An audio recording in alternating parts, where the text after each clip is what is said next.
If you haven't been to, if you weren't at the 9 o'clock service, one thing about gospel music, especially with Paul English and his musicians playing, you can't sing it without moving. And I don't think you know you're moving. But I was watching the closing hymn. I don't know if any of you noticed this or not, but I was watching the closing hymn, and the choir were all kind of moving while they were singing. They were, and I don't think they were aware of it. And then when the cross came by, they all at the same time bowed to the cross, and then they went back to moving. And I said, that's really mixed metaphors. I mean, that's really sort of a mix of symbols. But it's high energy service. You got to give it that. Not sure it would be my choice of a steady diet, but on occasion it's wonderful.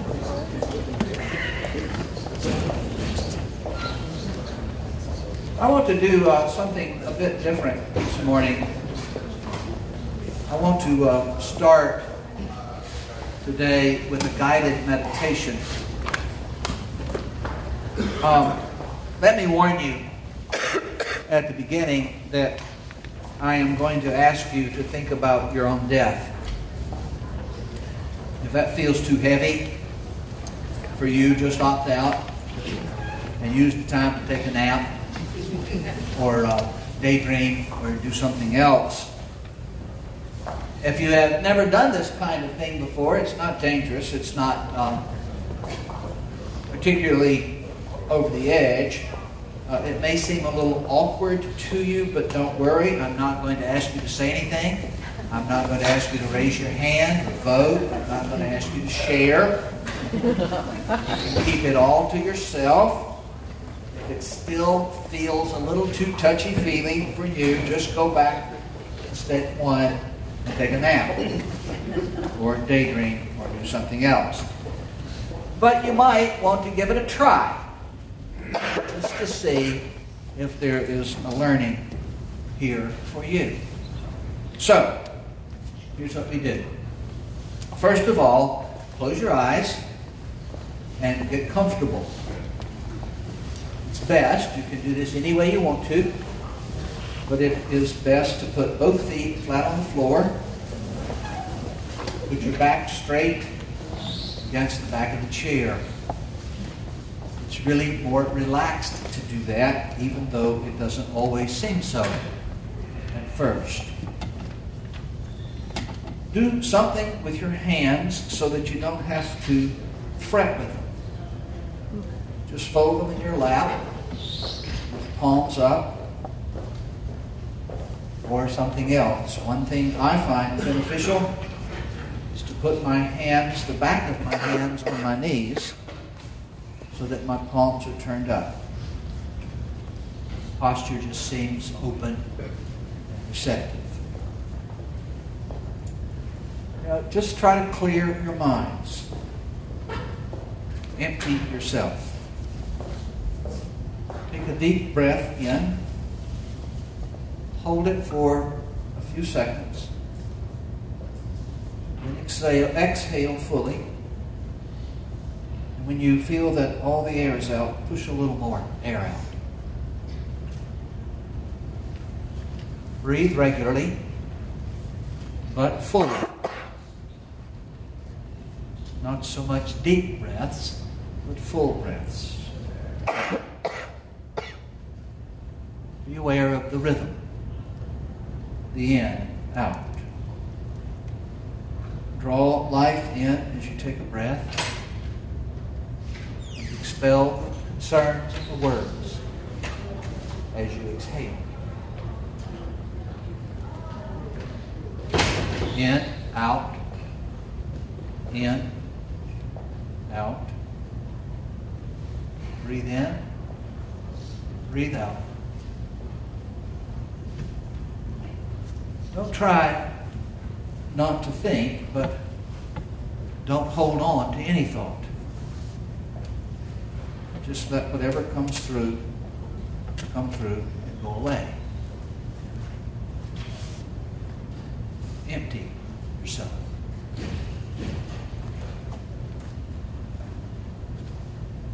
Be aware of your body. your arms, your legs, your seat on the chair, your back against the back of the chair. Picture the muscles that are in your body. Imagine them as rubber bands, relaxing, all the tension going out. On each breath, each time you breathe out, relax the rubber bands a little bit more. In, out, in, out.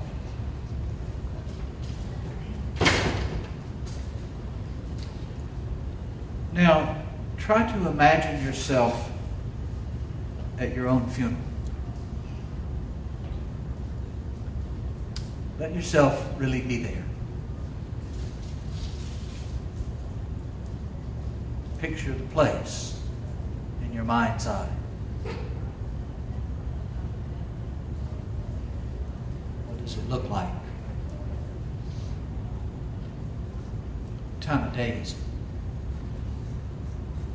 Are the lights bright? Are they dim?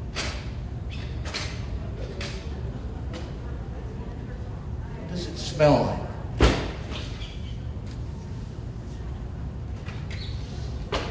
What are the sounds that are around you?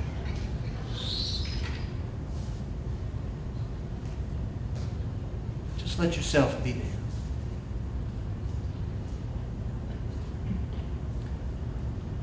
Look around and see who's come. Who's there? Are there any surprises?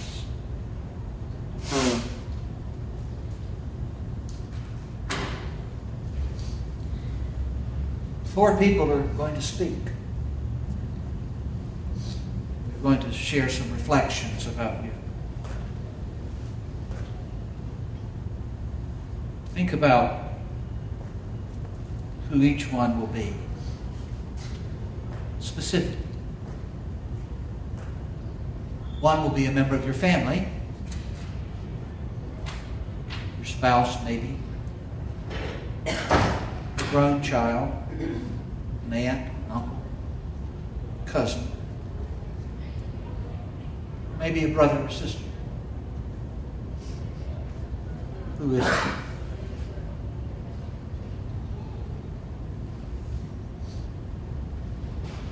One will be a personal friend, someone who knows you well,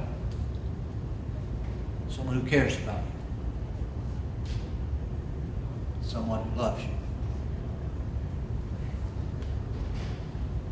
Who is that?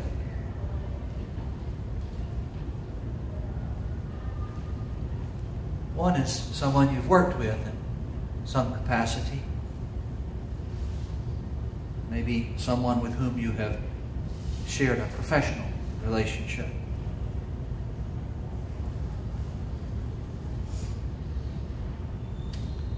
And one is a member of your church. Cathedral, maybe. Maybe it's a different church. Someone you've worshiped with. Someone you've shared faith with.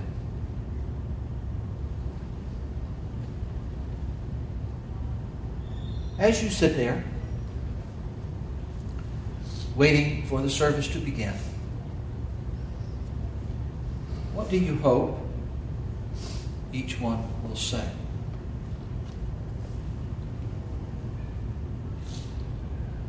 Think of a sentence, a simple sentence, that you hope each one will say. Not what they say. The service hasn't started. What do you hope they will say?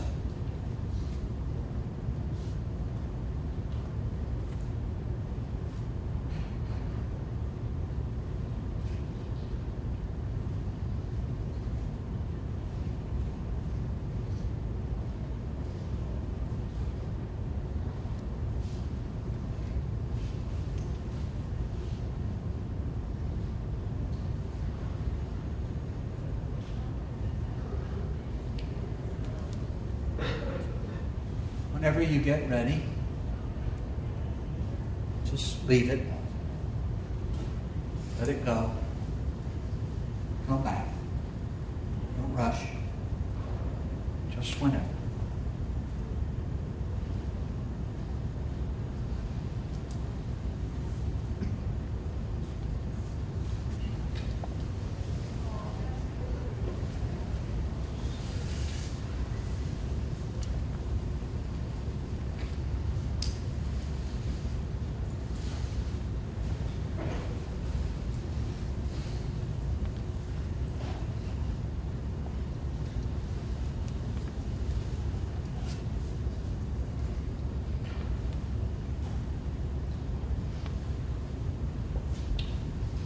It's a real cheerful thing to do right after that gospel worship service, isn't it?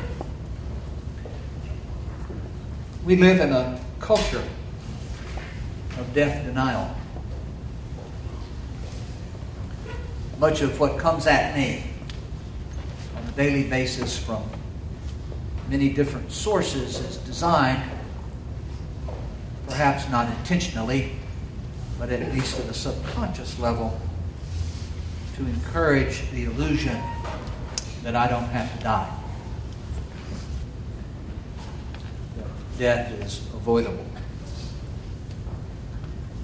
I don't really believe that our denial of death is the result of marketing campaigns. I don't really believe that the denial of death is created by our culture. The denial of death is a coping mechanism of being human. If we were to face our death in real, intense ways, at every moment we would not be able to survive. And one of the ways we cope with the awareness of our mortality is denial. It's just that there are many ways to make a profit from that denial. There are many products that can be sold. There are things that reinforce the denial. And so it is a self-reinforcing cycle. We have a whole set of vocabulary that is designed to avoid talking about death. We don't use the word. At least many people in our culture avoid it. We have elaborate ways of talking about aging that avoid the inevitability of death. We make it humorous. And it is. It's fun to laugh at it. It seems that the older we get, the more fun it is to laugh at it.